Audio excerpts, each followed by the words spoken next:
pray. Palace confirmed very sad news about Queen's health condition with cane during Garter Day.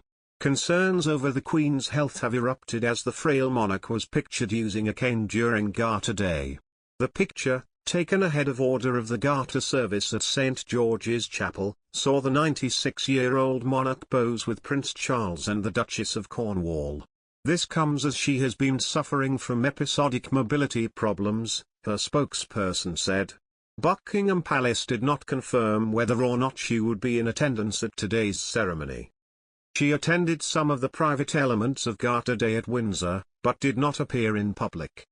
The Queen's mobility issues have meant she has been unable to attend many public engagements recently.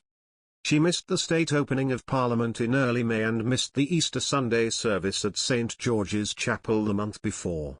More recently, she chose to take a back seat during June's Platinum Jubilee celebrations. She has also been pictured using a walking stick at most events in recent months. Prince Andrew was also out of sight at today's event, deciding only to attend a private part of the ceremony. He attended the investiture and a private lunch, avoiding the procession watched by the crowds. The choice was a family decision, a source said. Announcing the decision, a Buckingham Palace spokesperson said, "The Duke of York will attend the investiture and lunch today but will not be part of the procession or service." Prince William reportedly blocked Andrew's attendance at the ceremony. Speaking to the Evening Standard, a source said that the Duke of Cambridge was adamant that Andrew should not attend. They added, "If York insisted on taking part publicly, he would withdraw." Garter Day sees the 24 members of the Order of the Garter, plus royal companions, gather at Windsor Castle for a ceremony. The festivities include music, pageantry, elaborate uniforms and a parade. Today's ceremony saw former Prime Minister Tony Blair receive his knighthood. His arrival at Windsor was marred by protests, with campaigners from Stop the War Coalition and the Free Assange movement demonstrating at the Queen Victoria statue outside the castle. The demonstration was staged in protest of his appointment to Order of the Garter, with many holding up signs accusing him of being a war criminal. A last-minute phone call from Prince Charles persuaded the Queen to be there in person for what some have said was the highlight of the Platinum Jubilee weekend.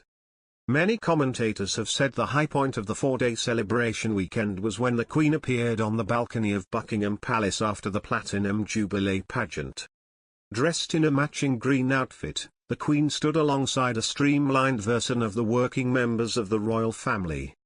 But the amazing moment nearly didn't happen at all after the Queen was close to not attending in the hours running up to the pageant. Reports have said that the 96-year-old monarch wasn't feeling too well, and it was only thanks to a phone call from the Prince of Wales that she ended up being there. Reported that a source said, the Queen only decided that she would go to London about 3 hours before the balcony appearance. She was not feeling brilliant, but the Prince of Wales had called her and told her she really ought to come if she could. He told her there were so many people desperate to see her and he convinced her to come. The Queen made the journey from Windsor down to London and was left tearful and overwhelmed with emotion during the grand finale of the celebrations last Sunday. She was reportedly taken aback and left amazed by the sheer number of people who travelled from all over the world to see her, and had tears in her eyes before she stepped out onto the balcony. After an agreement with Charles and William, the appearance was carefully choreographed. This meant the monarch would have the Prince of Wales to her right, and the Duke of Cambridge, and his eldest son, Prince George, to her left, as an image of the next 3 generations of royals.